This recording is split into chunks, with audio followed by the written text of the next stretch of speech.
that's the exam for admission to our program, which tests verbal, math, and science skills. And any transcripts, transfer transcripts, the students have to upload that as well. So that's been ongoing. It's very clear on our website under the sidebar for prospective students. We have one thing I do want to mention is that students ask us this all the time about their science courses. The way the program's written, that students can apply after they have the anatomy and physiology grade in hand. But depending on our cohort, we do prefer students, and we take preference over students that have other sciences completed, such as Anatomy 2 and their micro. And again, it depends on the cohort. If we have a really strong cohort with more students than we have seats available, we will take students that have all their sciences completed, because students need a C or better in Anatomy 1, Anatomy 2, and Micro. And there's been times where students were enrolled and they failed the courses or dropped out. So again, preference is given to students, particularly if it's a large cohort of very competitive students. We do prefer students that have grades in hand in those science courses. One exciting thing that I want to mention is that we now have, we've been working on this for about 2 years, but this spring we will have our first cohort of surgical techs. This is a program that was developed with Hospital for Special Surgery in New York City for their surgical techs. And this January, we will provide a workshop for those students who are ready to come into nursing. They do need to apply, like all our students. They need to meet the full criteria for admission. But if they are accepted, they will be able to take a bridge course in January. And if they successfully complete that, they will come into our evening program, bypassing NU 101 and entering NU 102 in our evening program in spring. So you will notice on our website and in Course Dog that surgical techs can take the workshop, which is a 3-credit course, and they will be allotted 3.5 credits for prior learning. So that's a new program that we're very excited about, and you'll be hearing from these students. So that's really, I don't have any other changes, but I'm happy to answer any questions that you have.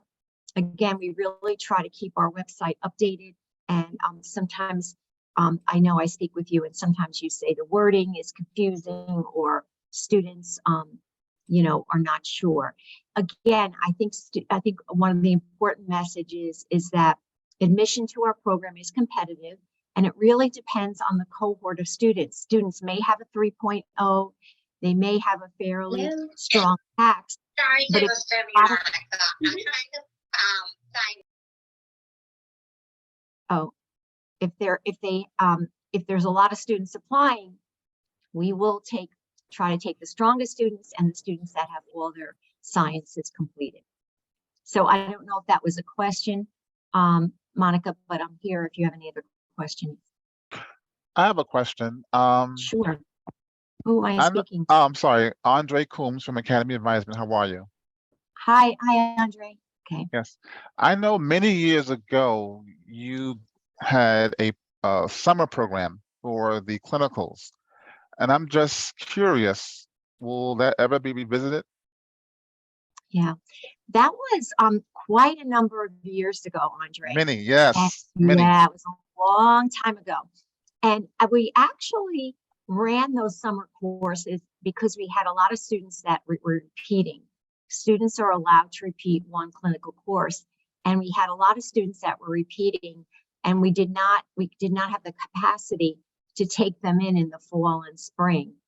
So in order to assist them, we ran a summer program. It wasn't that successful in terms of outcomes and students completing the courses successfully. It was quite burdensome for students because they're required to have 14 weeks of clinical and lecture, and it was a very rigorous all summer day, it was very long, and we were not happy with our outcomes.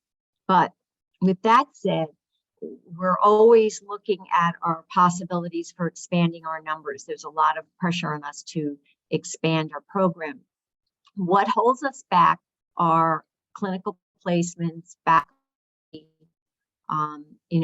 to run these programs. We're in a lot of competition with all the other nursing schools, and there's been a number that have just opened up in the area recently. So the summers might be a good time to have more access, but then I need the faculty to teach those courses, and I need students who will come all summer, all day. It's a very, very rigorous program. We are in the talking phase of developing possibly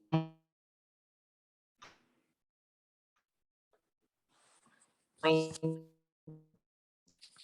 froze. where our students that get into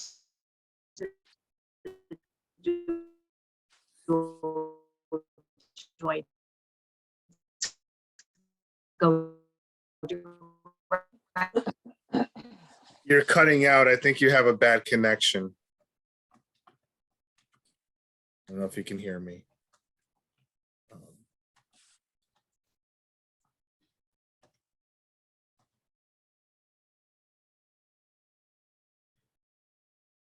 Huh. Okay, I think she'll have to log back in. So keep those questions on hold, or you can cut and paste them and email them to her as well if we don't get a chance to continue. Oh, here she is. Okay.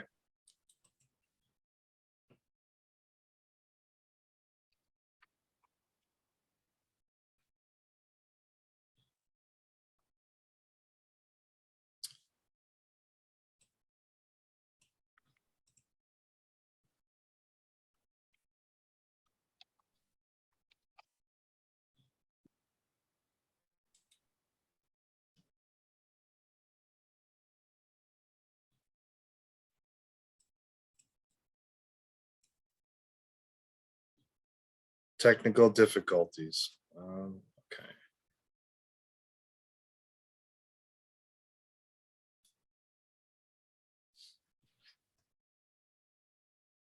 Okay.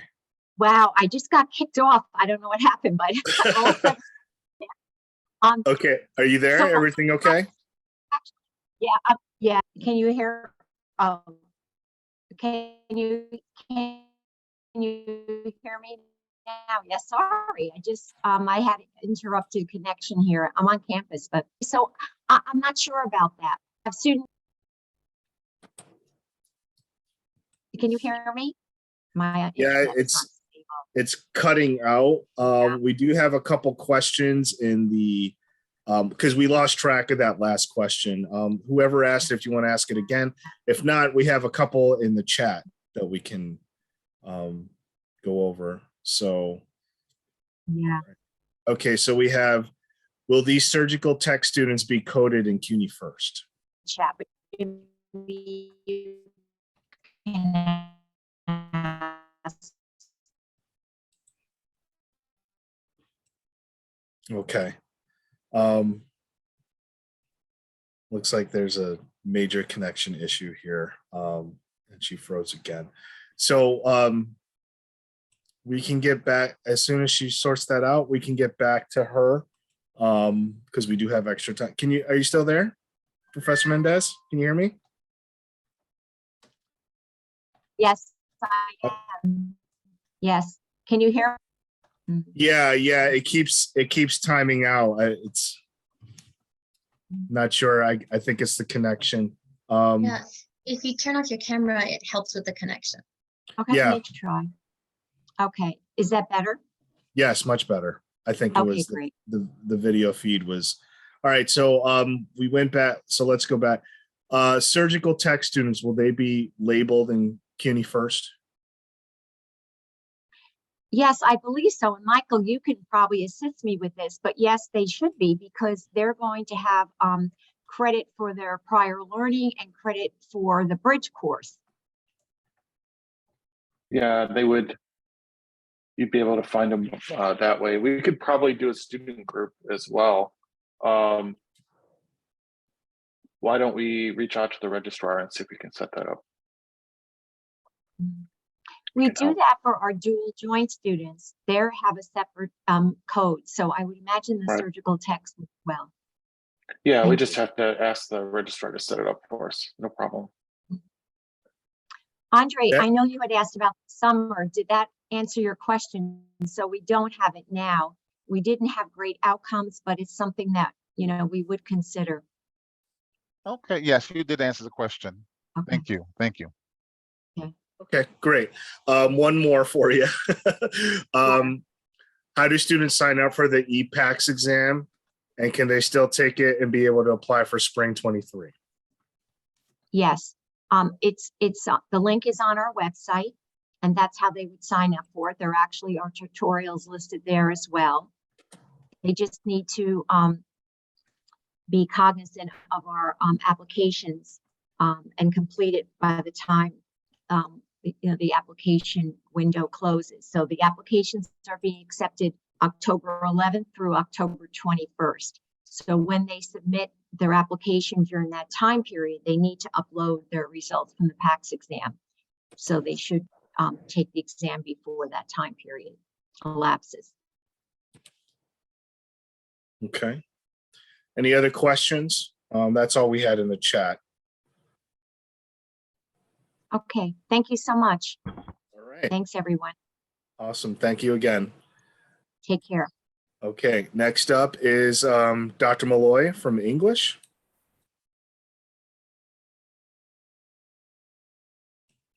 Hi, everyone. I hope you're doing well. I had a couple slides to show if it's all right for me to, Yeah, go to ahead. share my screen. You should be able to. It says it's disabled. Oh, it is. All right. Yeah. Hang on a second. All right, give it a shot now. It's working. Okay, now I just need to find my file. Here we go. Okay, so I'm just going to give you kind of a preview of what we'll be doing in winter 2023 and then also spring 2023. I hope to have more detailed information and handouts in the next few weeks so everyone has all the details in time for the beginning of registration. But just a couple things to keep in mind. We will be having winter 2023 USIP workshops. We're going to be offering BE 30 and BE 21. They're both going to be in hybrid modalities, and they'll run from January 3rd through the 20th. BE 30 is going to be 45 hours with Tuesday, Wednesday, and Thursday in-person sessions. We'll have daytime and evening sections. And we're actually going to open these workshops up for new students, but also if there are continuing students who need to repeat ALP or have taken English 90 and are going to the next course in their sequence would be ALP. Those students can also register. So this is for ESL and non-ESL students. We found that our BE 29 that we offered in the summer actually had a lot of new students kind of sneak in. So we're going to combine those populations for the winter. And then we also have BE 21, which is a more intensive workshop. It's 60 hours, and that's specifically designed for new students with deep developmental needs in English. So an EPI of below 50. And it also can be for students who received an R in CUNY START, or, students who just want a little bit more of an immersive and intensive workshop during the winter. So we'll have specific information about that in the next couple of weeks. We'll have registration ready to go for the beginning of November. And I'm happy to answer any questions about those workshops. Okay, if they come up, that's fine. But in terms of spring 2023, there are also a couple things to keep in mind. One is that CUNY is implementing a new exam for ESL placement. It will no longer be the ESLD. CUNY will be using the AccuPlacer. So spring 2023 is kind of like the pilot semester for this. I'm working with Maz in CLIP and Antonio in testing to come up with some CUNY first milestones that will be created. Once we have the specific names for each of those milestones, we will share them with you. But hopefully this will make placement of ESL students a little easier with these milestones. We don't know a lot about the AccuPlacer yet, but you know, if we find anything out, we will be sure to share that information with you. Also for ALP, we are piloting some entirely optional sections that focus on instruction for English language learners.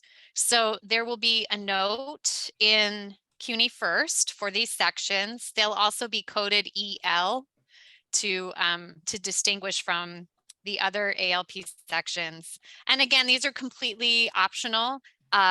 We're just going to try out having a few sections where the focus is really on not only instruction for English language learners, but also the content will focus a little bit more on issues of language for English language learners to share their experiences and to think about being multilingual and what that means. So ESL students are encouraged to sign up for these if they're interested.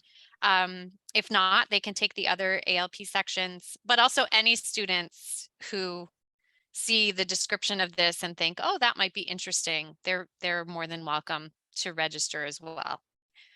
In terms of our 200 level courses, we are going to have those courses in all modalities for winter and for spring. And we are working to create a brochure that will be available online and also via email, and also to have some open houses for students kind of leading up to registration and into the first week of the registration cycle. So again, I'll share information about those as we get closer to the start of registration.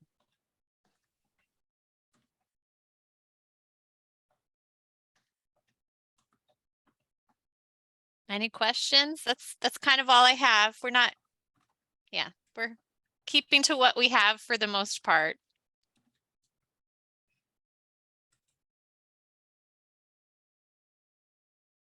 Okay, well, we're going to keep the strange sort of ALP sections where students register for, you know, English 99, AL2, and then they register for English 101, AL2Z.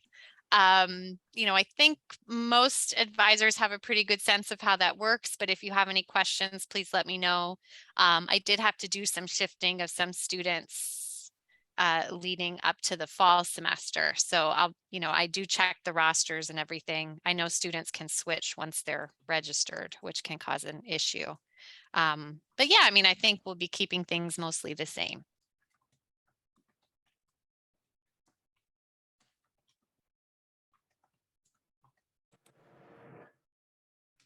All right. Well, I guess I'm done. Thank you. Thank you for your time. And if anything Absolutely. comes up, feel free to email me, and I will continue to share information as we develop handouts and more specific info. Great. Yeah, we'd look as I think any handouts or anything will be good because advisement registration's around the corner. So for new students especially.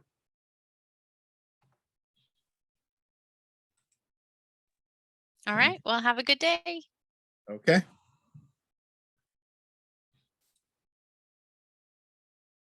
Great. Okay. All right. 1 second. Let me just. Okay. Professor Eileen White from Media Production. Professor White, are you available? I am. I'm right here. Great. How- Good how morning. is it? Good morning. Yeah, I also am going to just briefly talk everybody through because the major is sort of new and it's kind of under the radar here. So we're trying to raise our profile a little bit. And although we have a lot of majors, and hopefully this is going to help people. With, Sure, you're going to get a lot of questions. I probably will. That'll take up I'm your sure. time. Okay, awesome. So yeah, this is us. Maybe there we can see it. Okay. So it's digital, it's FMP, which is film and media production. And even the departmental name is now changed. We're now communication, theater, and media production. So we're not speech anymore, so we're communication. But yeah, we have beginning and advanced, there's screenwriting. We have now studio production, editing, film history, theory, and aesthetics. I'm pretty much the main contact person, although we do have a new hire, Khalil Garner, and he'll be picking up some advisees and everything soon. So let's see, what do we got here? We have articulations. We have articulation right now. We only have articulation agreements with Brooklyn College and the film department, as well as the television, radio, and emerging media. Oddly, they're two different departments in Brooklyn.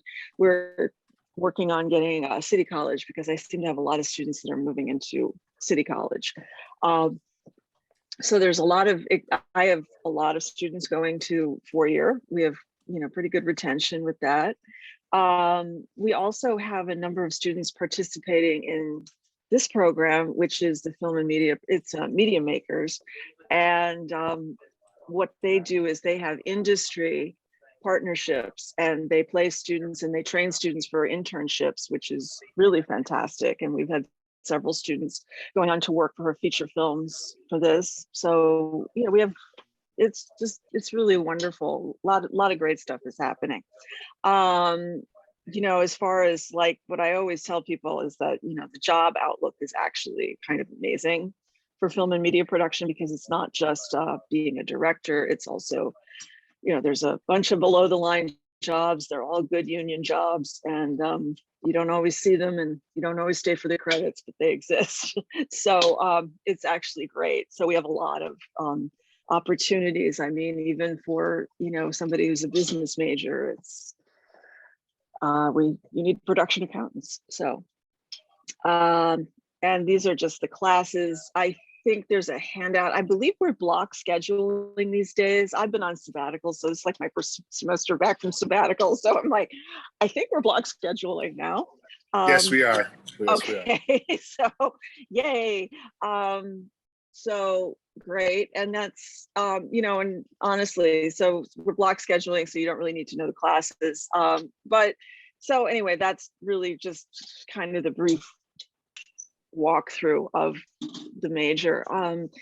So we have almost 100 majors right now, and we have, I guess, I'm not sure what questions people really have about this stuff. We have, we do have some classes with prerequisites, which we are going to look at because we've been sort of having some trouble with, it's just the whole prerequisite problem in a community college. It's just, sometimes it's an issue. So we're trying to take a look at that because our editing and TV studio have prerequisites and we're thinking of adjusting those. So I'm not sure if there are any questions, please just jump in. Is there are you thinking about doing a prerequisite for the initial course, the FMP 141, or? I don't think there is a prerequisite for that, actually. That is the entry, that's like the fundamental course that they should be taking almost right away. And it can help with someone who has zero experience. Yeah, that is what it's geared for. You can just have no experience whatsoever. And from the denominator, you will get -3 and positive. Fatima has a question. Hi, good morning. So for the Media Makers internship opportunity, do they need any prerequisites or is there a specific semester they should be looking into this if they're interested? I'm muted. Oh, there I am. Okay, there I'm back. So yeah, I think that, the sooner the better is always fine. I think, and I wrote the degree program very sequentially. So we're actually sort of looking at how to adjust sort of, because we do have so many students that come in the winter semester or they change their major. So we're really looking how to work with the college a little better than that. Cause I think the way I wrote it was just, I envisioned it very sequential and that people would sort of make up their minds right away, but that doesn't really happen in a real world. So does that help? Yes, thank you. Sure.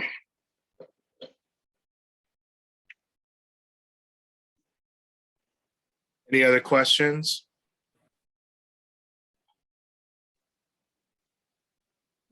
One question. Are you guys talking to NYU at all? I know it's on the pricier side, but no, we're not actually. No, because I don't have a lot of students going there because it is so expensive. right.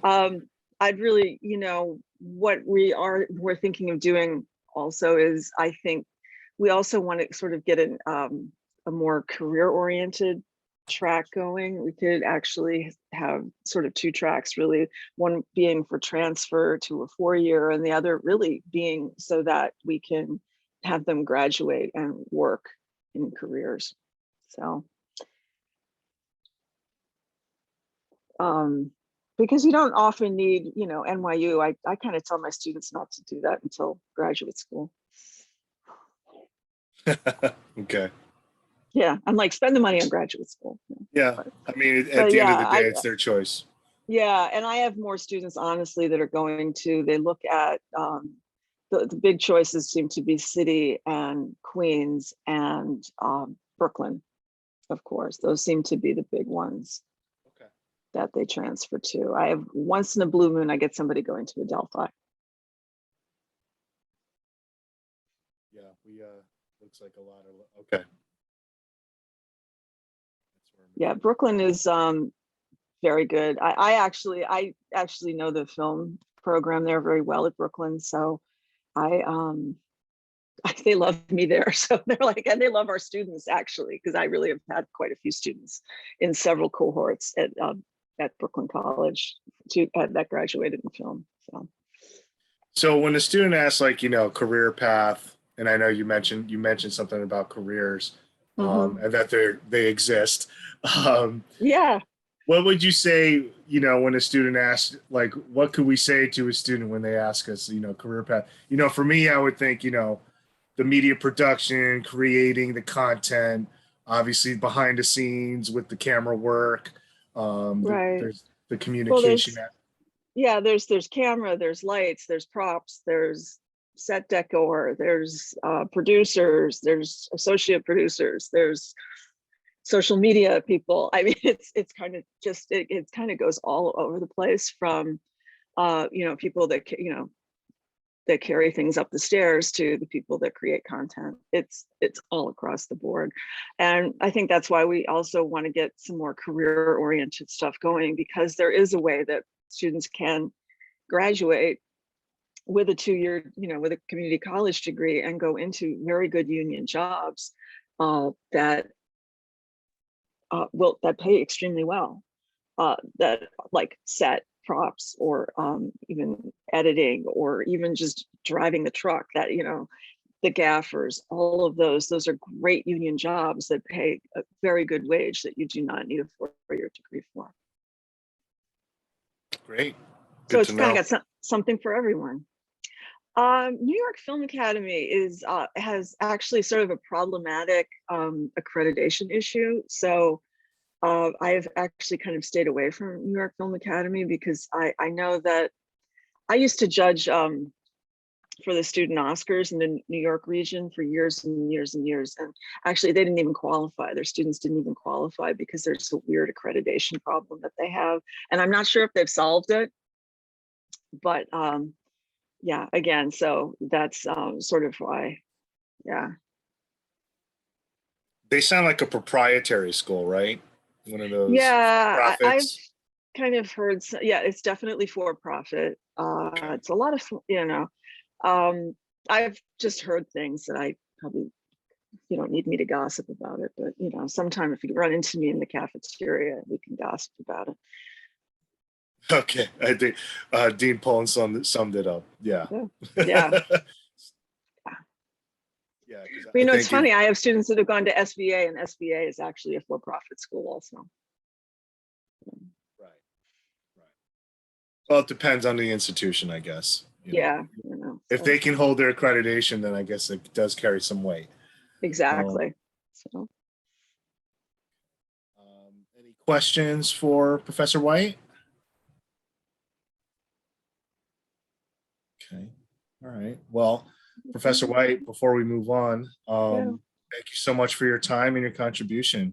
Well, thanks for having me. I'm glad I got to talk, and I'm glad, and if anybody has any questions about sort of, even if it's just sort of like, what is this, or what should I tell the student, just, shoot me an email, please. Well, I know you, we always promote that video course that you have. Yeah, it's a sexy course, so. Okay. Well, again, I appreciate it. Thank you so much. Thank you. We are moving ahead of schedule, which is okay.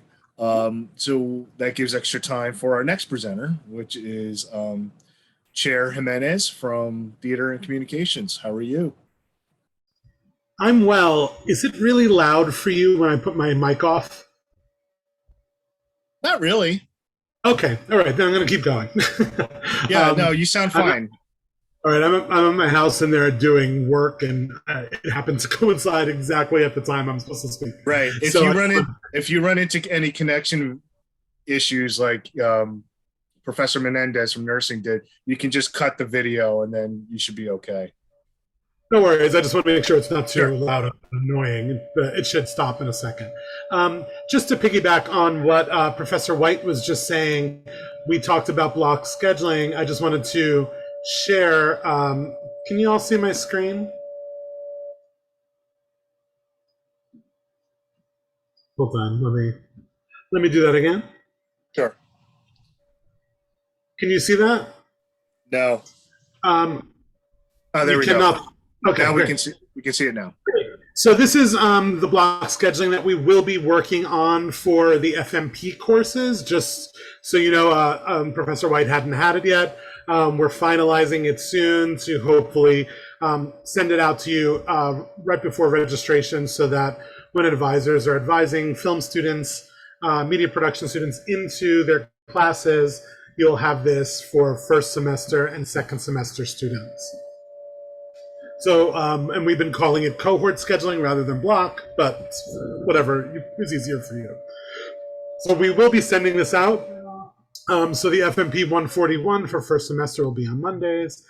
And then our second semester students will be in FMP 245 on Tuesdays and Thursdays, and FMP 241 in digital media field on that Wednesday.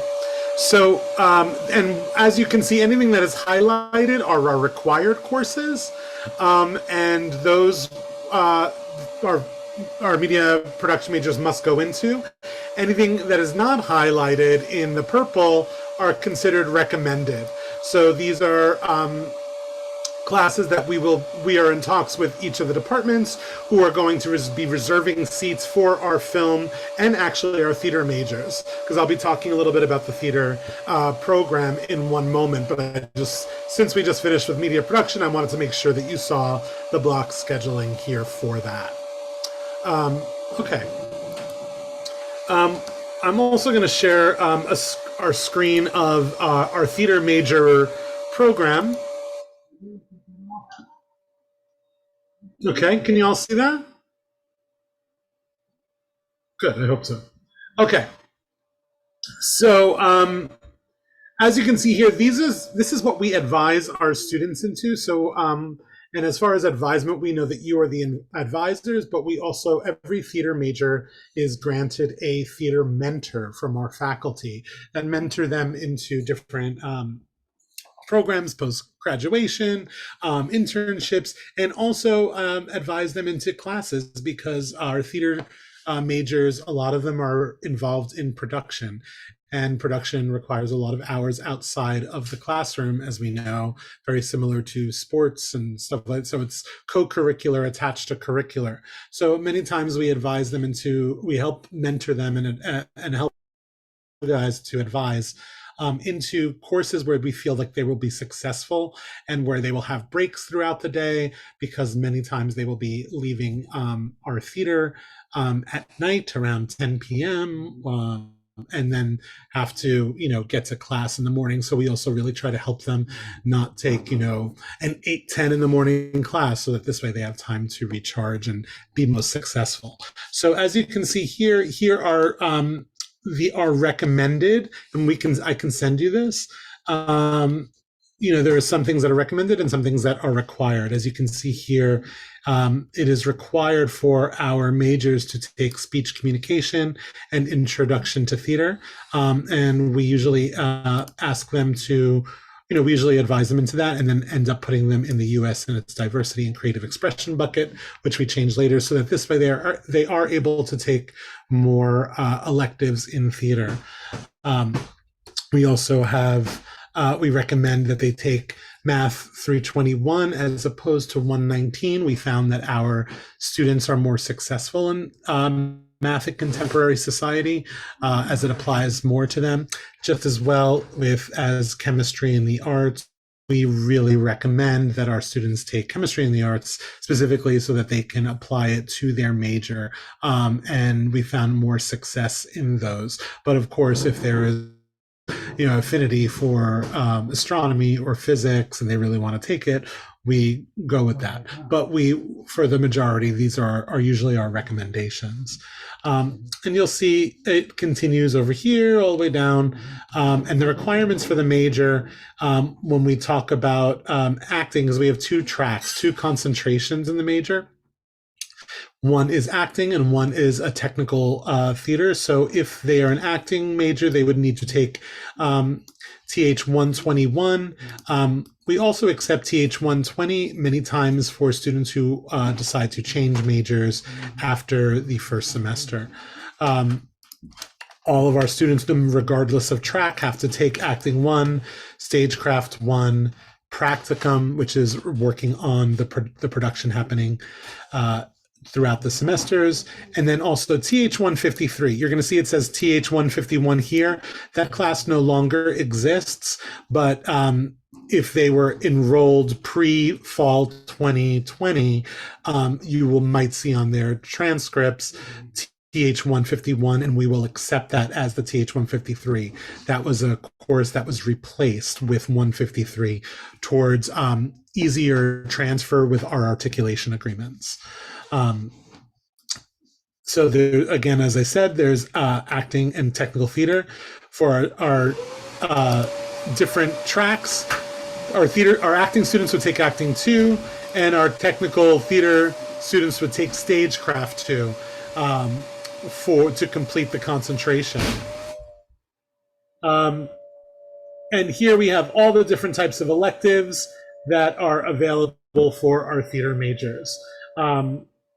These we have taken out of our degree for theater majors, so that this way they can be more enrolled by the general population for electives, and also for our film majors.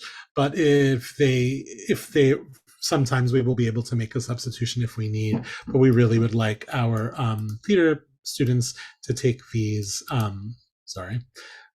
electives. Yes. So something you all should know, we get this a lot. You'll see something here called Actors Workshop 1 and Actors Workshop 2 by audition. Those are specifically, the students cannot enroll in them themselves because those are part of the production. So many of our rehearsals come out of production. So many of our rehearsals come out of the classroom, and it's a way for our students to go be able to participate in a production, and as far as equity, not have to worry about having to spend time outside of something that they've registered for. So when they audition, which is usually within the second week of classes, once they get cast, our theater faculty whoever's directing is teaching that class at the time, and that professor will enroll them with registrar as a late registration. So that is the only class that we do that for. So because it is done by audition, and the auditions don't happen until the second week of each semester. So no one can really enroll in that themselves, but it does count as a theater elective. So what ends up happening is if they do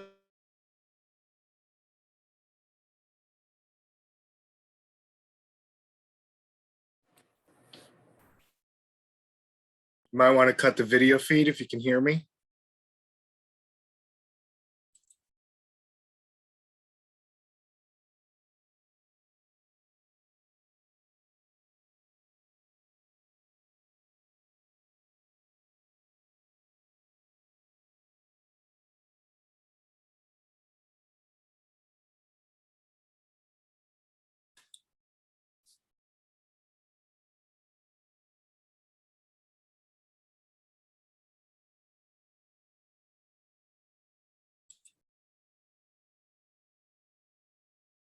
Okay, I'm pretty sure he's going to try and get back in. Some technical difficulties, but we'll get through it.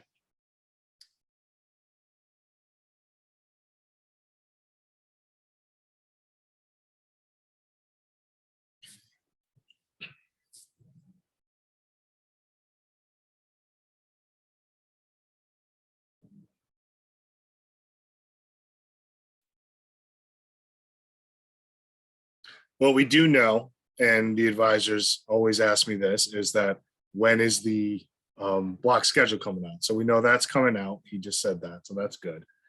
And we'll just give it a few more minutes. Sure we can circle back to him.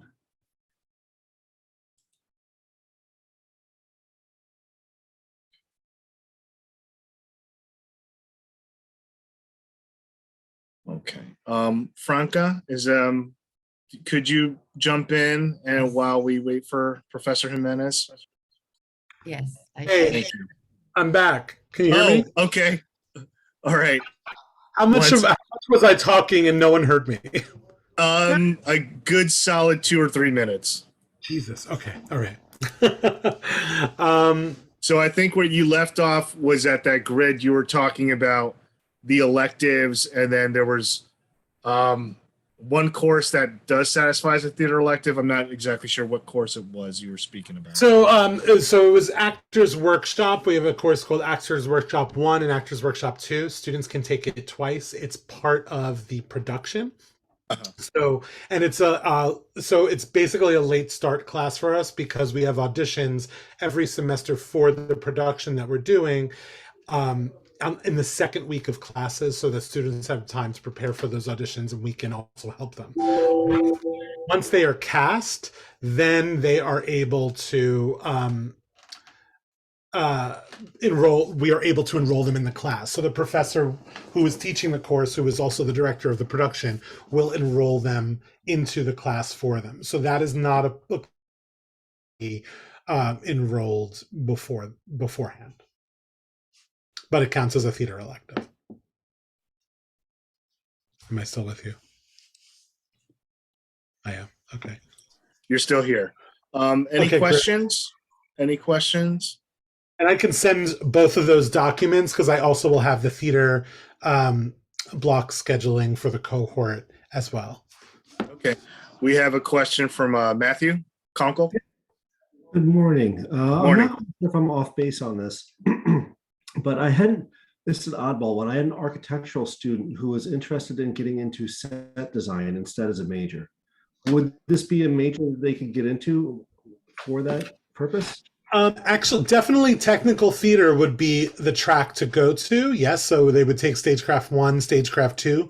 Because we are at community college, we're only a 2-year program. We do not have a design major, but a technical theater major would help them get into a design program later, because then they would know the basics of technical theater. And in technical theater, they will be learning how to circuit, electricians for theater lighting, how to program a board, how to read a light plot, how to read a set plot. They will be building the set with the technical director, and learning all the ins and outs on how to do that, and learning how to use Vectorworks, which is the industry standard program for set design. So yes, it would help them along the way moving towards a 4-year if they were going to go into scenic design, because they would have to take all these core courses anyway through whatever that 4-year would have been. So they would have, if they were going to move on for scenic design later at a 4-year, they would have to take these classes as well. Very good. Thank you. You're welcome.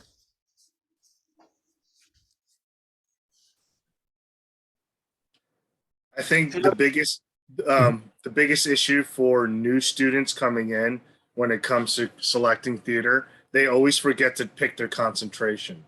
So it's something that we have to do when they come in to just clarify it, because sometimes when they don't choose it, it can be problematic with their degree audit, but we can make the adjustments. It's definitely something we can remedy, but what I would suggest, Bill, is that if they don't know and they want to be a theater major, we put them into acting 1, because a lot of our theater majors don't realize that they actually have skills for technical theater. They hear technical theater and they think that it's above them. But because we, in the first year, make them, to everyone, no matter what, acting or tech theater, have to take stagecraft, they start learning and realizing, oh wait, I really do like this. I really like using Vectorworks. I really like reading a lighting plot. And then sometimes they will switch concentrations later. So we can always have them begin declaring as acting 1 if they don't know, as an acting track, and then we can always move them to technical theater later. Yeah, I figured as much, because as you get later on, it gets more complicated. So first, second semester, we can make that. Okay, good to know. Sure. Great. Any other questions? Okay. All right. So Franca, it's your turn now. Thank you so much. Thank you, Professor Jimenez. Thank you so much. Hi, good afternoon, everybody. My name is Franca Ferrari Bridgers, and I am in the Communication Theater and Media Department production. I coordinate the Communication Studies faculty, and we have a concentration in communication, and we have articulation agreements with Baruch, Brooklyn, and St. John's, and we are working towards other articulation agreements.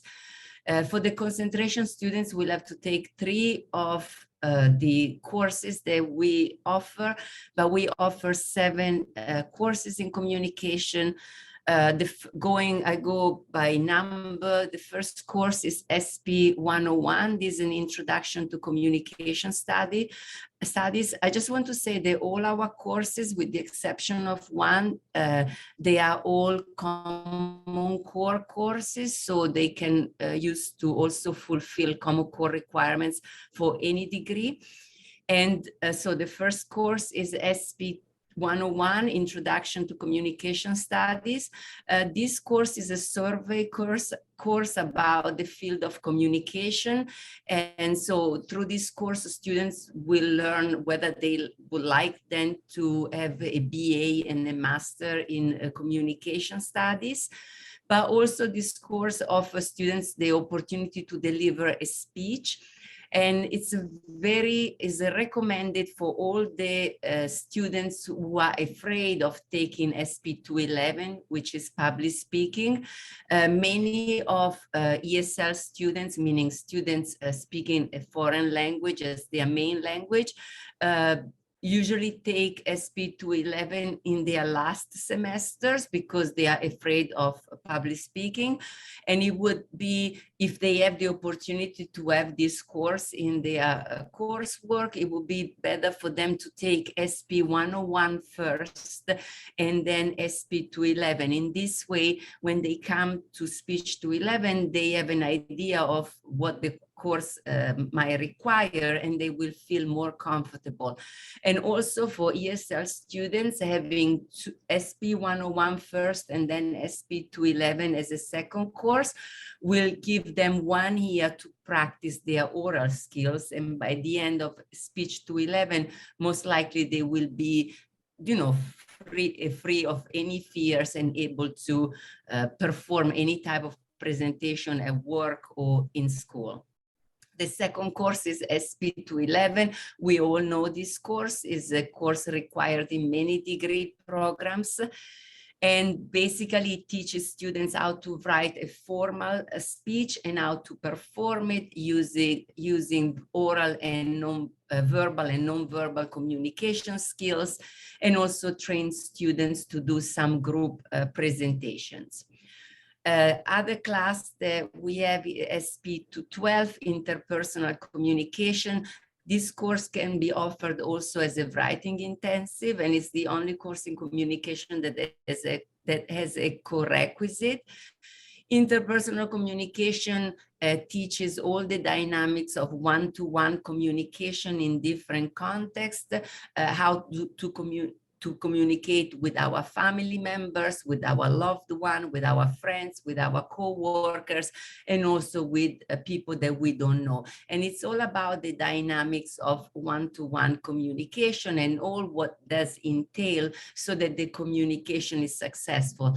And any successful communication is a communication where the message can go through without biases or interferences, and also is a communication that can solve, first can avoid, but if conflicts arise, it can solve conflicts. So the theory of communication conflicts is studied in depth in this course. And this is a course recommended for all the professions where people have to work one-on-one with the public, because it will give really the skills on how to solve, or especially how to avoid conflict, and if they happens, how to solve it so that the communication can go through. The other course is SP 213, intercultural communication. This is a very popular course. I think this course should be mandatory for everybody, faculty, staff, students, because this is a course that is really important at QCC, given that we have students coming from over 100 cultures, nations and cultures, and speaking a lot of languages. And intercultural communication is a course that teach us how to be sensitive when we talk to another person, keeping in mind that this person does not necessarily share our cultural values or our cultural knowledge. And it's a very important course because it teaches practical skills again on how to avoid conflicts and how to make sure that the communication goes through without any problem. And also is a course that teaches a lot on how to become conscious of our own biases towards people from other cultures, and how to avoid that these biases go through our communication. A simple example that I always use is the simple words as no or yes. Depending on the context and on the cultures, they have different meanings. And in some culture, in certain contexts, no is just said as in a polite way, but does not mean no. But no in other cultures is really a negative. And to know these nuances, it's very important, especially at QCC, that we are a multicultural society. Then we have SP 214. This is a course communication in professional settings, and is a step above SP 211 because teaches students how to give a presentation in their professional setting. So students will be divided according to their majors, and they will work on their professional presentations. We know that in-class presentation for biology does not have the same requirement as an in-class presentation for English, and the same is in the workplace. So students will be working at crafting their professional presentations, but also at delivering them, on top of learning how to obviously speaking to become a leader, avoided conflicts in the communication, how to write a resume, cover letters, how to prepare yourself for interview. It's a little bit a formalization of SP 211 because it's formalized towards the different professions, and each profession has its different way to present the content. Like in a way, when we have MLA, APH, Chicago style, this is also, it's a comparison, but this also teaches how to present something, a content in a specific profession. Then we have SP 215 and SP 216. These courses, they are courses for students, for many students, but according to the articulation agreement that we have with Brooklyn College, if students take these two courses, then they can transfer them in their BS in speech pathology. But these courses are recommended for ESL students and also native English speakers students who are studying foreign languages. Unfortunately, they didn't run in the last year because we didn't have enrollment. And it's in a sense a pity because these courses are also part of the scientific component of the Common Core, the component 2E. So they are good alternatives for scientific courses for students who don't like hard science, such as astronomy, or geology. So students could take these courses to fulfill their scientific requirement in the Common Course. Phonetics, it's very important for ESL students and also students learning other languages, because phonetic teaches how to produce and perceive the sounds of all languages in a scientific manner, meaning we look at the oral cavity and all the organs that we have in the oral cavity and how we need to position these organs in the right spot in order to produce the right sound that is in a specific language. So students, by understanding how the oral cavity works and where sounds are produced, then by practicing, they can improve in a sense their English pronunciation, if English is their target, or the pronunciation of the language that they are studying in the in the foreign language department. And also this course will help students to learn the international phonetic alphabet, which is the alphabet that you always see in the dictionary next to the word. There is something in bracket that tells you how to pronounce that word, and that is written in the international phonetic alphabets. Once you learn it, then it will be easier if you come across a new word, how to know how to pronounce it by looking in the dictionary at the International Phonetic Alphabet. And then we have Speech 216. This is the Introduction to Language Science and Linguistics. And this course looks at the study of language from a grammatical point of view, meaning the sound system, the grammatical system, and the meaning system, but also from a pragmatic point of view, so how language is used in society. This course, half of the course focuses on understanding from a scientific point of view the grammar, and English is the language that is used as the main language, and then it will be the grammar of English will be compared to the grammar of other languages. And then, so in this part, students will really understand concepts such as the active and passive voice of a verb. They will understand how to use all the tenses, the moods, and the aspect of the English language. And I want to make, I want to say something specific about active and passive and the usage of tenses, moods, and aspect in English. When I ask my student if they know the difference between an active and a passive sentence, like I eat an apple and apple was eaten by me, the majority of students have no idea. And this, I obviously go, I teach speech to 11, so I go in class, I give them, as much as I show them active and passive briefly because it's not the main content of speech to 11.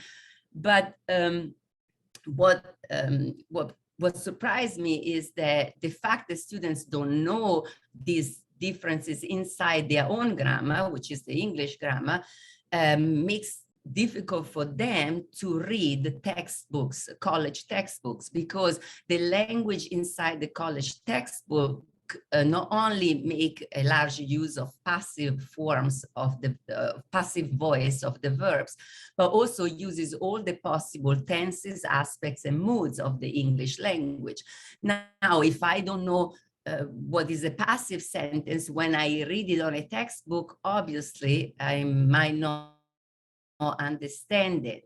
So this is to say that this course, though it's a not popular course, it was not able to run, is a course that will really help students to understand their own grammar, and consequently then it will make for them easier to read a textbook. And once you read and you understand, not only you have less frustration, but you have higher chances then to pass the course because you have understood the material. But if you don't know how to understand the material because you don't know your own grammar, then it's a problem, obviously, to pass the course. Now, other course is SP217. This will run for the first time in the spring. This is a business communication courses. I'm working on the application for pathways, but it's still, I submitted, I'm about to submit it. This course is specifically for business students who wants, to transfer to the four-year college. This course has been approved by Baruch to be transferred to their business program. And this course really teaches students how to write, but also how to perform different, different business documents, okay? Different types of business documents, from advertising to emails, to reading business reports, to report on business reports, but at the same time, how to introduce yourself, how to be successful when you give your first impression during an interview. So this course is heavy on writing because students will write a lot, but we will also present a lot, and all what they will work on mainly are the creation of business, different types of business documents. And finally, we have SP321, Oral Performance for Actors and Speakers. This course is for students who want to improve their public speaking skills and work more on improving their oral performance. We know nowadays that many hiring companies are using something called voice biometrics, which is an artificial intelligence program that when you call the company and you leave a message, records your voice, but also analyze your voice for different social features and traits. And then these voice biometric systems, in certain cases, eliminates candidates because their voice is not the voice that the computer considers the correct voice for that type of professions. So when you take oral performance for actors and speakers, you will really improve what is your vocal ID, which each one of us, we have our own vocal ID. And this course will really help you to create what is called your vocal brand, meaning how you present yourself in the way you speak, and how this may influences the people hiring you or being in a relationship with you. So these are all our courses. If you have any questions, please let me know.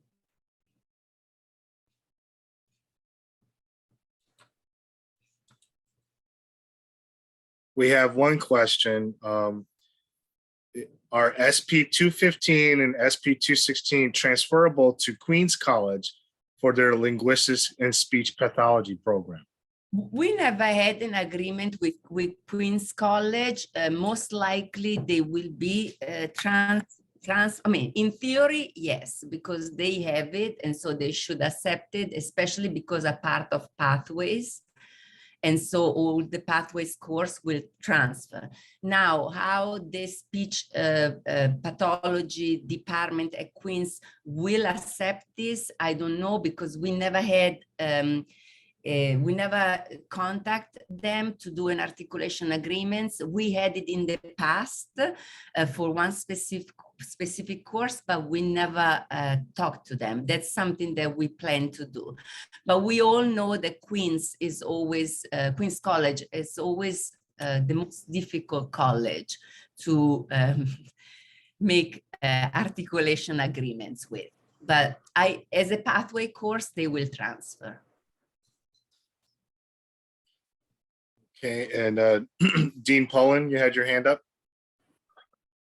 Yes, they will transfer as, satisfying 2E, but whether or not they will count for the degree program at Queens is entirely up to Queens, and we don't have an agreement with them yet. So, and these are new courses, they haven't even been taught yet. So they probably haven't had anybody try to transfer them, obviously. So that's usually at the point where that's usually the point at which they decide, unless we reach out to them. But of course, if Dr. Ferrari wants to reach out and try to broker an agreement, I'm happy to help. Yes, we will do. Any other questions for Professor Ferrari? Okay. Oh. Thank you very much. As always, thank you. We appreciate it. And I guess this call, this will be recorded so we can have that. But if you do have those documents, please send it to us and I can forward it on to the rest of the advisors. Next up, we do have a change in speakers. Professor Lazul was supposed to be here, but instead Professor Kornfeld is in her place to speak about massage therapy. Professor Kornfeld, how are you? I'm great. I want to thank all the advisors for all this work that they do, and I can see it's way more complicated than I thought it was. And I also learned that no does not mean no. So Yes. now we're very confused, you see, because a lot of times my students say no, but it may not mean no. I'm going to try to share the screen. I hope it works. Let's see. All right. Tab. I think it's this one. No, this one. Okay. There you go. Great.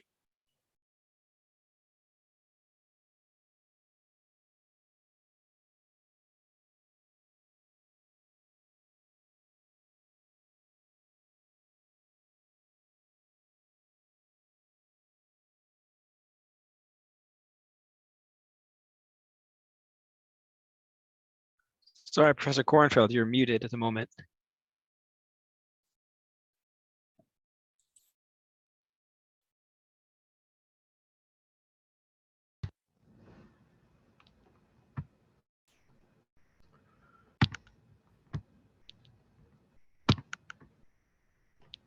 Professor Kornfeld, can you hear us now? Yeah, can you hear me? Yeah, you were on mute before.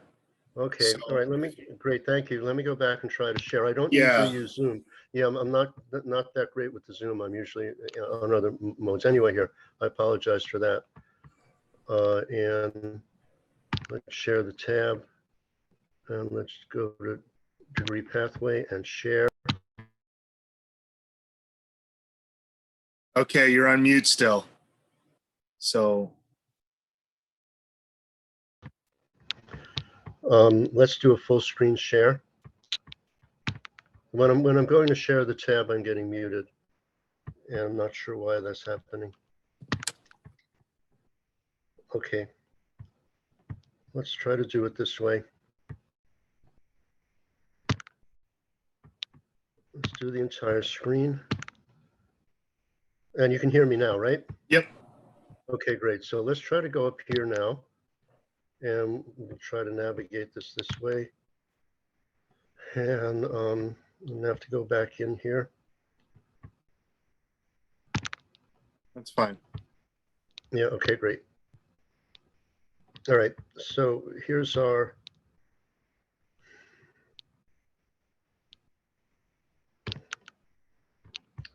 I can't find it now. I'm sorry. Back here. All right, I'll do it off of here. So here's our full-time sequence.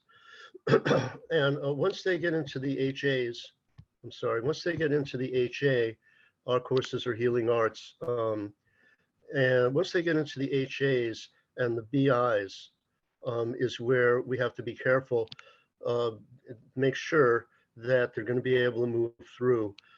Because if they don't get myology in semester 1, they can't move forward for a whole year. So it's really important because it's not officially listed here as a co-rec with HA 102. This is our hands-on massage track, and it will be sooner or later. And we do have people coming in sometimes. Some students are enrolled in Western 1 without the Mayo. And it'll go through registration, but it's not a good idea because they're going to need the Mayo to go to Western 2 in the spring. So even though the Mayo does not appear as a hard co-rec prereq for HA 102, if they don't have it, they're stuck now. And because many of our courses, actually all of the HA track only happens once a year. So if they don't get the starting fall semester, if they don't get the Mayo and the HA 102, they're not going to be able to move forward on any track, whether it's full-time or part-time. So I just want to try to give everybody a heads up on it. We can send a memo or something like that also. You know, we have something in print for you if you think that will be helpful. So ideally, all these ones need to happen all at once on a full-time track. There's a little wiggle room with HA 100 if you have a conflict. But if you're looking at trying to resolve conflict, the ones that you absolutely have to prioritize, especially if they want to go through full-time, is the AMP1, the Mayo, and the Western 1. They can always get the English comp later, maybe even in the summer. So if you're looking at schedule conflicts, which I know oftentimes our students are dealing with, because I have some student success advocate hours, which is on a Perkins grant, and I mentor our students a lot, and I try to give them some guidance.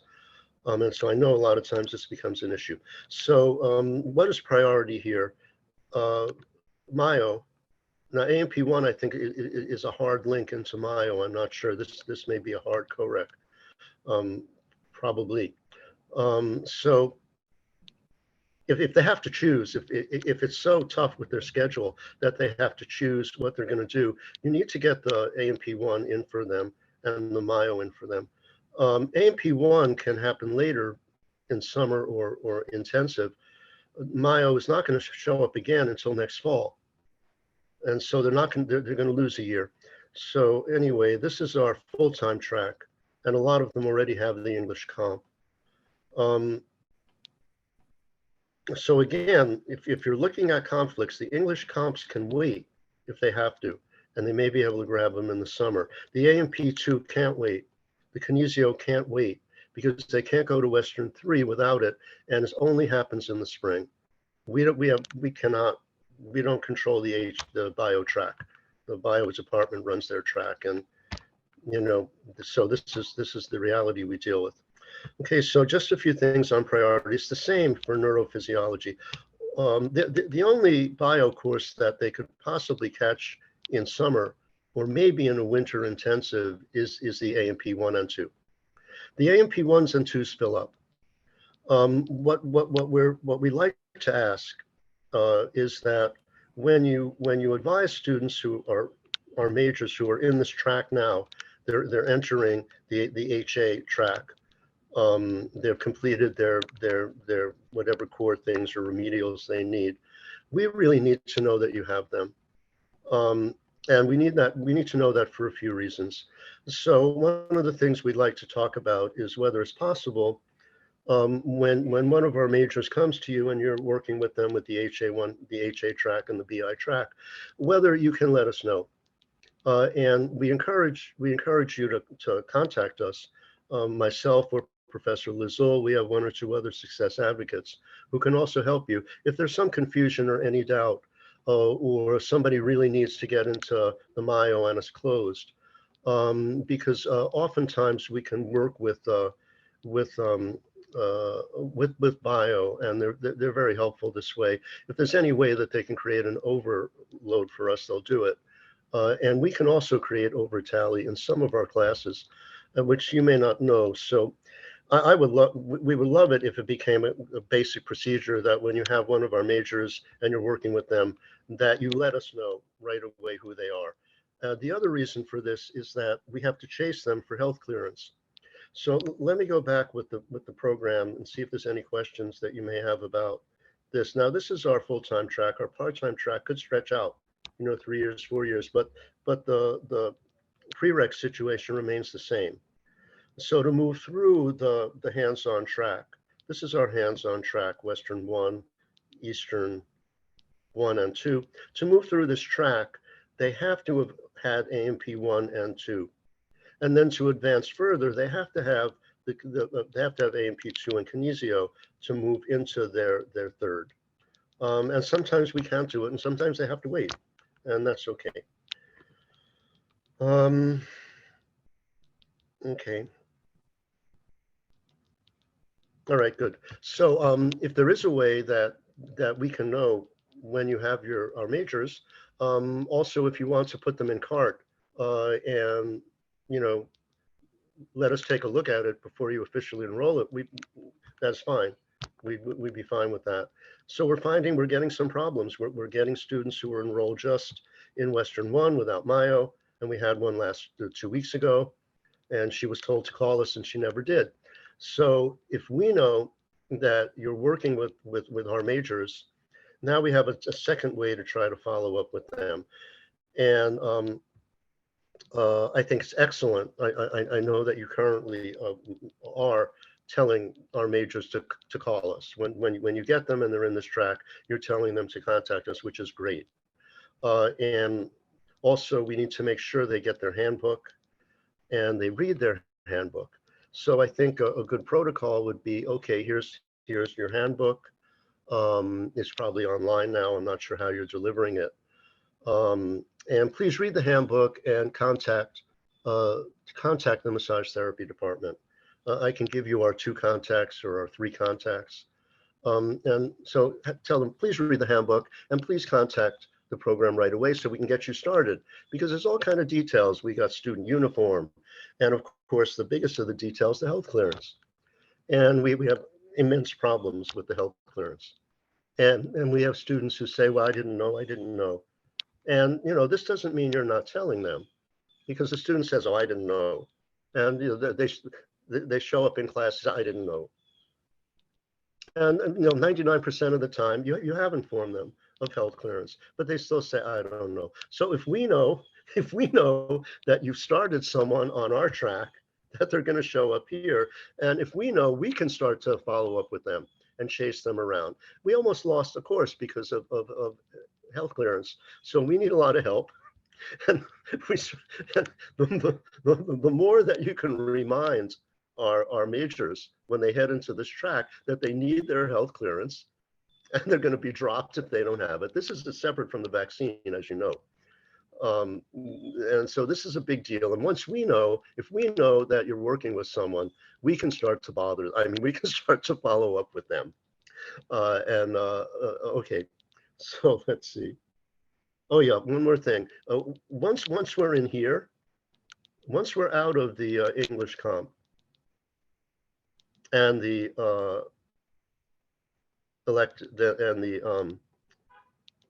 history of soci yeah. Once we're out of the English comp, everybody needs C's to move forward. Now, I don't know if registration lets them in to A&P2 with a C minus, but you can't let that happen. So everything in our track, our bio, our HAs must be a C, or you can't move them into the next track. You can't move them forward. They're gonna have to retake it. Now, sometimes people creep through. We have a few C minus A&P1s that creep through. And this creates a big problem when we discover it later. It's just huge. So please try to remember we have a C pass line. Now, when you're here in your remedials, back up in here, it doesn't matter. But, and I'm not sure about English Comp 1. I'm going to have to check on that. But for sure, all the HAs and BIs, they absolutely have to be Cs. Or if it goes too long, it just creates a huge problem. And they could be really stuck for another year. Okay, so I guess, you know, in summary, when our majors come in, please make sure they have access to the handbook. I'm pretty sure it's all online, and the health clearance information. If it is okay, you know, with the advisement group as a whole, let us know immediately. Just let us know immediately. Even if it's a simple enrollment and there's no confusion, please let us know, because we do have to chase them around for the health clearance. Okay, I can't see chat, but how are we doing? We're doing great. Any questions?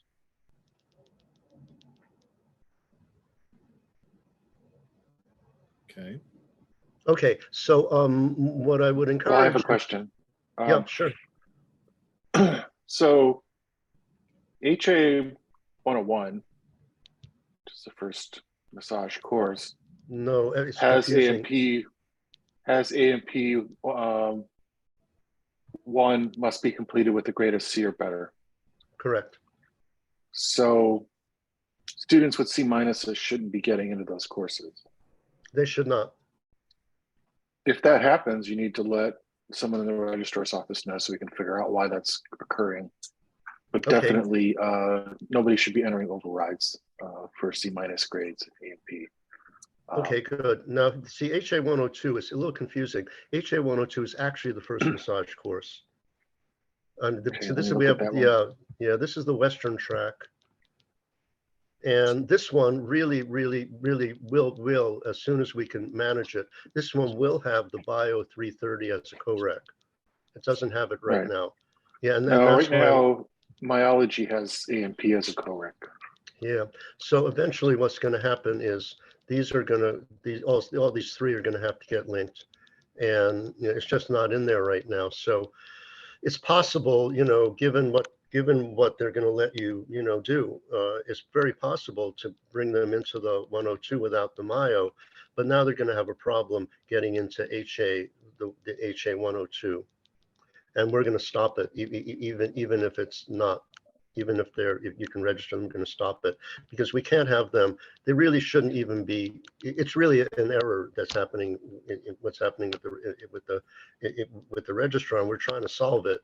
But apparently it's more complicated. I'm not our department chair. So Professor Lazul is, you know, more involved in that aspect, because what's happening is that they really shouldn't be going hands-on with muscles without the Mayo, right? So And whether we can fix it in time or not, we're going to stop them from going the Western 2 if they haven't had the Mayo. So if they don't get the Mayo at the beginning, they're going to be back a year. And I'm giving everybody a heads up, because right now, physically, it's physically possible to go register students in 102 without the Mayo. It's physically possible, but we are working to change that, because we simply can't let them go through 2 semesters of massaging, muscles without myology. I have a question. Yep. My question is, I just want to make sure that I have a clear comprehension with this massage therapy. So in Great. other words, with the fall semester, as long as they take the, and in the order that you have it for the first semester, as long as they're taking all these classes and at the end they get a C or higher, then Yep. they're on the right track. Am I correct? Absolutely. They Okay. are on the fast track. Okay. They are on the easy pass track. Okay, that's Now, what I need to. exactly, there's one exception, and that's the English comp, not the Okay. exception about the C, Right. but they can move forward. See, they can move forward if they have to wait because they can't get an English comp in Right. because of conflict. They Right. can still move forward into the second semester. Okay, so let me turn it around in this sense. If they, let's just say that they're one of the students that need the remedial, whatever, for the English, can they still, while taking the remedial for the English, still get into the remaining classes for the fall semester while doing this, or do the English remedial have to be completed first? I don't know. I'm gonna have to find out Yeah, about you remedial. understand, but you understand what I'm saying. I completely understand. I completely Okay. understand. Now, there's several issues involved. If you ask me as an instructor, right? This is not an easy question, because if they have a serious deficit Right. with their language, Right. we have to address it. Right. Now, maybe it's a procedural thing and they don't have a serious deficit.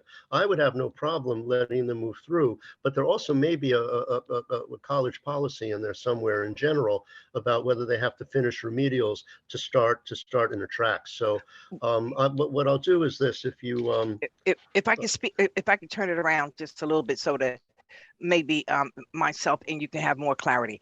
Let's just say due to the scores that the student has for the English scores, and it's below the scores that's required. Not that much, but it is below the score. So now they have to take a remedial class, or during this time, maybe they have to take the summer remedial class. Is that making it more clear that they can move forward with the other, which is the AMP, the myology, and the HA 100 and HA 102 until that next semester when they get the grades for the English? Like a USIP class, we can do the English 101 and plus, or the ALP, we can do the English 101 plus their remedial. But with that, they know that they have to pass both the English 101 and the remedial in order to get the credit for the standard English 101. Can they move on until that's a completion with the Bio 301, the 330, and the HA 100, HA 102? Yeah, I understand your question. You're saying if they're taking their remedial at the same time, right? They're taking remedial English. Can Right. they also be taking these courses? And I don't have an answer, but if Okay. you go in chat, if Okay. you, I don't know in general, whether there's a policy, CUNY yes. wide about that. Okay. Now, I don't know, maybe Michael knows that. I don't know that, whether you have to finish your remedials before you go into the actual program track. But if you go in the chat and leave me your mail, I will try to clarify with Dr. Lazul, who may know the answer, or probably does. Right, because I'm thinking to myself from the conversation that I'm hearing is that even if it's a scheduling conflict within the first semester, if we can omit whether they passed or didn't pass, which is the main question here, the English 101, into a following semester so that they can get in those other 1, 2, 3, 4 Yeah, you know, classes, you know? my base, if somebody left it up to me, which it's Right. not, that's why I have to see if Dr. Lizzo has a policy. I Yeah. mean, if they have not completed English 101, and if they haven't completed their remedial English, I Right, would not that's put them in, I would right, not put them, right. these courses are hard. Right. I These was are thinking the same difficult. thing, but I just need to hear from you because it didn't make any sense to me. But me not being an expert in that particular field for the massage therapy, it wouldn't make sense for me either if a person is going for massage therapy or nursing for that matter. I also to put them in those other classes and Yeah. they haven't even passed the English 101. You Yeah. understand? But I just So- need to hear from you. Well, my understanding is that have- there's a core English requirement, Yes. and I don't know if that's 101. My understanding is not everybody has to take remedial. Right, that is correct. So- That is correct. It depended so- on their so- score or what they did in high Yeah. school. Yes. So if they have to take Can I remedial, interrupt? Can I yeah, interrupt here? please help me. So AMP 1 and myology and foundations of therapeutic massage all require that students have to complete their developmental requirements in Good. English before they're Okay. taken. That's it. That's it So for me. yeah, basically they've got to take the semester to complete their developmental requirements. Yeah. I would get them through the math if you can then in that, Okay. that first semester, Uh-huh. and then they can start the massage therapy program afterwards. I Okay. put a link up here to the Uh-huh. in the chat to the degree Yes. plan for the students who start with developmental, and you can see that's how it's Okay. arranged. Okay. Great. So Yeah. so another thing too. So if we know that they have to finish the developmental part of it, but so my question now is, what about the remaining classes that they need for the first semester? How does that fit in? Well, unless you're seeing English 101 Right. as a pre or co-rec, Right. then what I'm saying is if you're in a tough place Yes. and Okay. they can't get the English 101, Right. but they've done their remedials, that Right. we can wait on the English 101 unless it's showing up as a hard co-rec or prereq. Okay. I got And it. then I understand. you Here's can. the Okay. here's the degree pathway on the screen. Uh-huh. You can see if you can get them in the summer or the spring semester prior to massage, then Right. that would work out pretty well. Although Okay. the problem, of course, is that some of these, there's a real sequence to this, and it's really best that they start in the fall. Right. Otherwise, Yep. they're way behind, right? So in the summer, if they can at least get the English 101 and Right. the English 99 done, Right. or take a youth workshop to satisfy Yes. the Mhm. developmental English Mhm. requirements, Absolutely. Okay. then Yeah. they can start on track in the fall. Okay. So that would be my recommendation. Yeah, Okay. that's is, very catch- helpful. Because I was Catch them thinking in the about summer, put them in the USIP, and I get was them think- through that English all right. requirement. I was thinking about the students coming in for okay, got you now. Okay. We're in. Yeah, All right. that's very Okay. helpful. And I Okay, think thank you. the thing to keep in mind also, especially for our part-time students, or even students starting in spring, Right. if you get them early enough, you may be able to get them into the AMP in the summer. Right. So our Got it. part-time students, we have some ability to do some of these things in summer, and AMP one gets offered all the time, but they close Yes. fast. Yes. Now, we also have reserved seats in the Mm. regular sessions. In the regular sessions of fall and spring, we have reserved major seats in AMP 1 and AMP 2, and sometimes the course will show closed, but it may be in a section that we have reserved seats. And this is why I really would like to encourage advisors to let us know when you're working with our students, so we can help you. And certainly any confusion, just let us know right away, because sometimes we can get people in to the bios that are showing closed. Okay. Yes. Yes. Okay, Yeah. yeah. Yes. And I And- usually have that problem. Yeah. Yeah, and the closer you get to the start of semester, the harder it becomes, Okay. Okay. right? Thank to, you to get so them much. in. So there's also kind of like an imperative to try to get these students early as you can. Yes. Because sometimes we have had students who've had to wait a year because we can't ask for over tally in bio labs. We can ask for over tally, Dr. Lazola has been successful, working with the bio department, making a case for an over-tally in a lecture. So they can move through, right? Because that's their year back. And we've gotten very good cooperation and help in that way, but we can't over-tally the labs. So that's another reason why I think the sooner we can get involved in what's going on with our majors, the better. And maybe we can help them. Maybe we can get an over-tally. When Dr. Lazola calls to try to negotiate over-tally, this is much stronger, case gets made than an advisor calling or me calling, for example. Thank you so much for that. I really needed No, that. thank you for your questions. I appreciate it so much. And I want to encourage everybody to reach out to us and if at all it is okay, to make a policy to let us know immediately when you're enrolling people in these classes so we can see what's going on. Okay. Thank you so much. You're welcome. Thank you. I believe that was it for the questions. That was lengthy. Any other questions or any last minute things? Please feel free to email Dr. Kornfeld or Dr. Lazul, and we'll move forward from there. Okay, moving on to our final speaker is Dr. Burkout from the music department. Welcome, Dr. Burkout. How are you? Not too bad, thank you. All right, can you hear? Yes, the floor is yours. Okay, so I'm going to share. Over here, you can see the where it says the major requirements program core. Is that sharing correctly? Yes. Okay. So I don't have too much to say about the music program. There's not too many complications this semester going into spring. There are a few little things, but also I just wanted to say, Michael, I will be getting to the degree plans, to the maps to proof them this Tuesday. That's on my schedule to do. The one thing I'll bring attention to, this is from the core requirements of the music production degree program. And there is a one thing that does need to be corrected, and it may affect advising a little bit.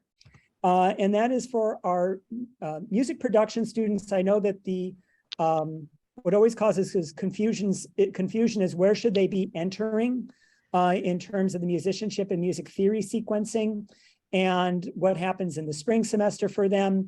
And by and large, there's many paths they can go. Most of them are going to be up here. They go right into musicianship 1 in the fall semester, and then they go into musicianship 2 in the spring semester. If a student is entering the music production program in the spring semester, that's fine. Again, we do offer musicianship 1 in the spring, and so that's where they should start. So if you feel that you have a music production student, or the music production student seems to have a good bit of knowledge about written music notation and scales and circle of fifths and things like that, do encourage them to come and take a placement exam with us, because if they're at a high enough level, we can put them directly into musicianship 2. What does sometimes happen is that either the student doesn't make known that they have a good amount of musical theory knowledge already, or they're told to go take or maybe they're not told to take a placement. What happens is if they don't take that placement and they start right off in musicianship 1 and the class is too easy for them, we can get them kind of, they might get a little bit of frustration, and sometimes we do see students stop coming. But it can be very hard to catch it after the fact that the problem is they're more advanced, and even if we do catch it, their schedule is kind of set. It's very hard to correct at that time. And it can be just more of like, yeah, we know it's a little bit easy at this semester. But really, like I said, if that's an issue, the only way to really correct it is to make sure the students take a theory placement or musicianship placement test with us in our music department. They can schedule that with our office assistant. They don't need to schedule it directly with me. Anytime that the office assistant is here, they can come to campus and take it, and then we can place them correctly. So that's just a general advising thing. What happens, and here's where there's the error. This next choice, musicianship or MUS 121 Music Theory 1 or Music Theory 2, that's actually incorrect. The Music Theory 1 is really reserved for MUS majors. And I think what happened, this just got misinputted. Musicianship 2 is MUS 112, so I think the numbers maybe just got reversed. But what happens is music production majors should not be in music theory 1. And I know this is what creates the most problem. What happens is if someone places out of musicianship 1, they really should go directly into musicianship 2. And if they go directly into musicianship 2, the sequence of classes they should take is musicianship 2 followed by theory 2. So this really should read musicianship 2 and music theory 2. And that's for students who come in with already some knowledge so that they're better matching their ability. So Michael, I'll send you an email about that to catch that. It's one of the little typos I did see. But that student also has some other options. If they come into the sequence in musicianship 2 because they have some prior experience, they can then go and take the jazz theory and improvisation 1 as their second theory class. So in other words, once they're at musicianship 2, they then can go into music theory 2, or if they have more of an interest in jazz theory, they can go into that. And for some students who come even further beyond musicianship 2, we may place them in theory 2 right away. Again, musicianship or music theory 1 is really for the beginning music majors. So students in the music production program who already have a good bit of music theory knowledge, if they test out of it, we'll put them in theory 2. And then they can go into theory 3. So that's how this sequencing is working. Or they can take theory 2 and go into jazz theory and improvisation 1. Or they can start right with jazz theory improvisation and take jazz theory improvisation 2. So really the way to think about this whole beehive of possibilities is they all should start default musicianship 1 into musicianship 2 the next semester. If they have prior knowledge and test out of musicianship 1, they can start the sequence in musicianship 2, in which case they can then take in their second semester music theory 2 or jazz improvisation 1. And if they come and test with enough knowledge to get right into music theory 2 right off the bat, then they've got even more advanced options to take. So I think that's the way to kind of conceptualize how all this is working. So this semester, generally, we don't like to take new MUS students because we only offer music theory 1 and 3 in the fall semester and 2 and 4 in the spring semester. So if a music student wants to join our program in the spring, it's more complicated. I think the best thing to do is send that student to us for advisement because we might be able to get them started on the music major with the lessons. If they can test out of music theory 1, we'll let that happen and put them in music theory 2 directly. But if they can't, then they are going to have to spend a little bit longer here with us and wait till the fall to take music theory 1. So that's for MUS majors entering the spring. Music production majors, that's not a problem. You can put them right in musicianship 1 or musicianship 2, depending, because we offer those every semester. So I think that's the hardest thing in terms of the advisement, in terms of where to start our students and whether they can start in the spring or fall. So I'm happy to take more questions about that, but that kind of is, I think the most tricky part of advising music students is the theory placement and knowing when they can start, fall or spring. So a couple of other things to be aware of. We will be, for our music majors, MUS majors, they are required to take MUS 241, the history of 18th and 19th century music history. That class will be offered in the spring.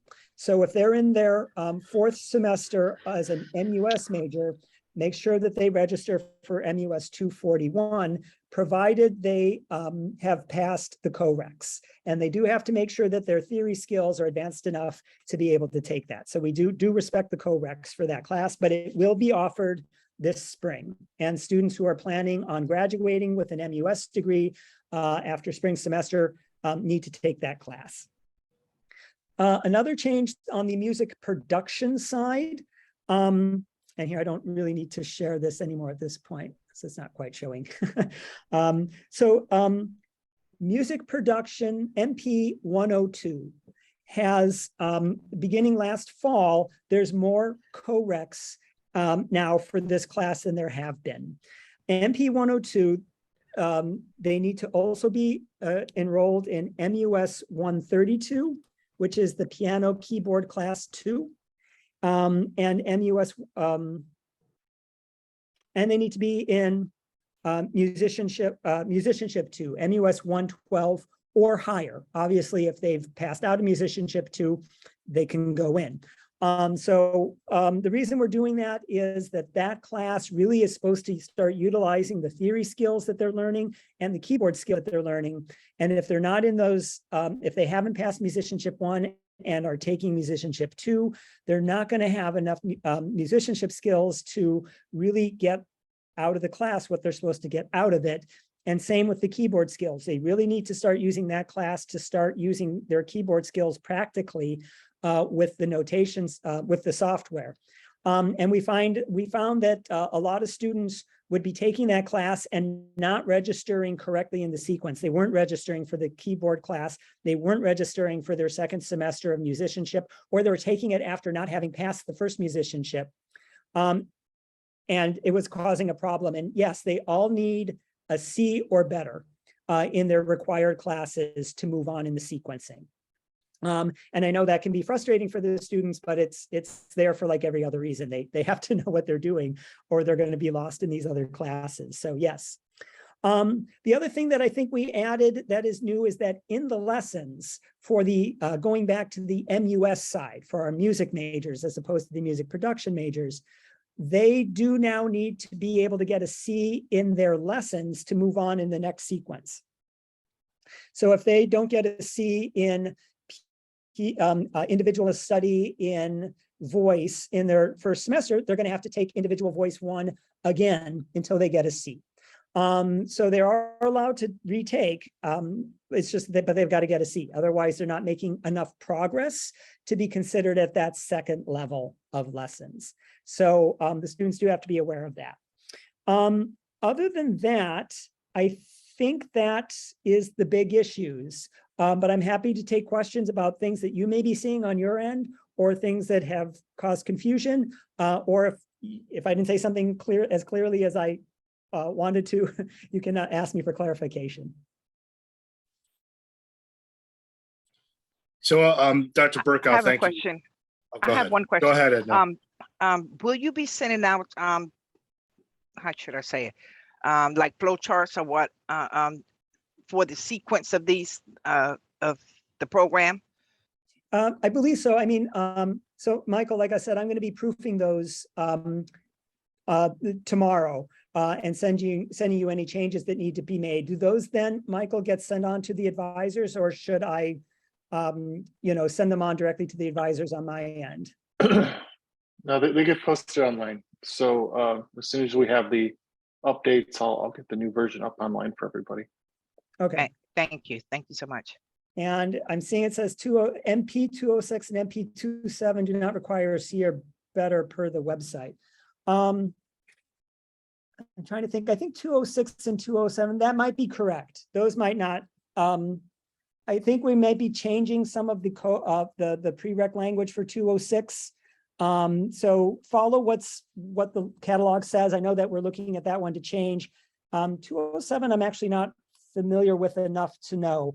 I thought it was C or better, but like I said, I think for those classes, do what it says in the catalog. We'll look at it on our end to see if anything needs to be changed or updated. I know that we're going to be taking a look at our current prereq requirements for 206 and probably making them tighter, because there are students getting into that class that, again, maybe a little bit weak on the theory skills, and it's causing them problems when they try to do what that class is supposed to do. So I know we have our eyes on looking at that class for the prereqs.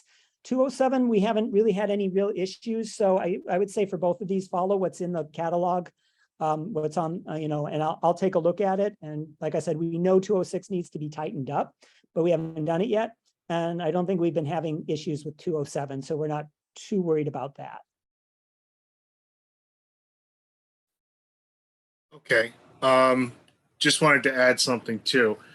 So what I encounter a lot with advisors and students coming in is that sometimes they get mixed up with the distinction between the music program and music production. So just to clarify for folks, the music program is specifically for musicians, performing artists. These are performing artists who would use this degree as a career. Where the music production, again, it's a distinct difference where, you know, these students are working on the production side, producing, creating the music and working in the lab. So it's a combination of basic music skills and engineering and technology. So there's a distinct, so I think when students are coming in might be confused, you know, just clarify that, you know, it's two different ends of the spectrum when it comes to music. Exactly. And that's why we have two different entry points in the music theory. Musicianship is really designed now to speak to the music production side of things. It goes at a pace that is appropriate for our music production majors who come in with a different background and have more interest in using the software and sequencing. And Music Theory 1 is really the entrance point for those who are looking, the music majors, the music performance majors who are looking for a career in music and performance. And it's more framed in that perspective. So the two classes do kind of cater. It doesn't mean that they, you know, a music production major, if they're incorrectly in Music Theory 1, I can make it work. It's just a lot more work on our end. And in a way, it's a little harder on the music production student. We did see once this semester, we did see an MUS major enrolled in Musicianship 1. And I think, again, I think there was some wording that suggested that that was allowed. The problem is that then that student, instead of with their other performance majors, is in the music production side, and they're getting the theory through that perspective, and it doesn't cover as much as quickly. And it causes a problem again on our end and on the end for the students to make sure that they can get ready for Theory 2 in a timely fashion. So we do want to, yeah, just so think about it really from that perspective. MUS music production, their entry point is Musicianship 111, Musicianship 1, MUS 111.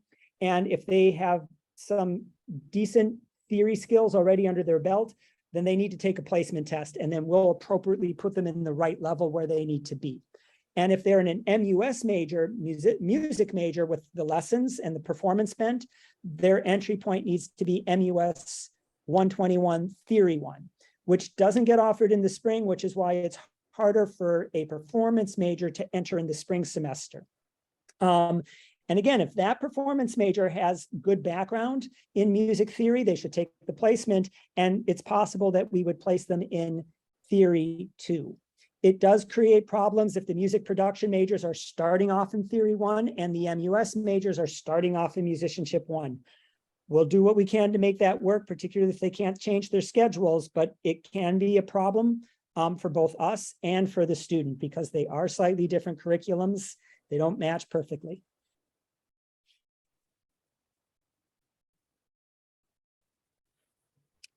City Tech's program is called Entertainment Technology and digs more into the live sound based on my understanding. I think a lot of our students, I think we do have an articulation agreement with City Tech. And yeah, in their second semester or their second year here with us, they start doing the live sound processing. And oh yeah, that's one more thing. I do remember one more thing. Thank you for that comment. We do now have our electronic music ensemble class on the books. We are going to be trying to get enough enrollment to offer it this spring semester. That class is really viewed as a kind of a capstone project for our music production majors. So if they have the co-requisites, they should really consider taking that. It's called Electronic Music Ensemble. I forget the exact numbering because it's all new. It's in the 400s. It counts as an ensemble, and they get a chance to do live sound processing during the actual performance of music making, and they get a chance to program sequencers. Really, it's a chance for them to really start using the software and the software and the hardware as a musical instrument in real time. And so it's actually a very exciting class that does use live sound processing, and students should be encouraged to take it. And we'll be doing a push on that on our end as well, so that we can get hopefully 10 plus students in that, and we can run that class. So it's an exciting class. It's new. We haven't had that opportunity before. It really is designed for music production majors who have taken a certain number of co-requisite classes to make sure they have the musicianship skills and the technology skills needed to do that kind of live sound processing. Oh, yes, I am going to be offering chorus in the spring. So there won't be pop choir this semester because we're trying to make sure we don't over offer our ensembles and they aren't enough to run, but we will be offering the chorus. So for music majors who are coming in the program where the chorus requirement, I will start enforcing, the department will start enforcing that chorus requirement for music majors now, now that we're offering it again.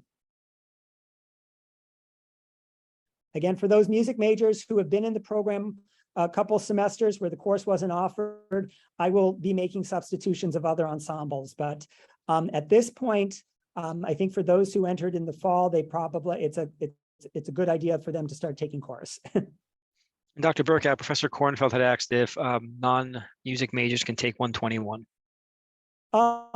Provided there's room, I'm happy to have them if take it, non-music majors. So, sometimes the non-music majors take the musicianship.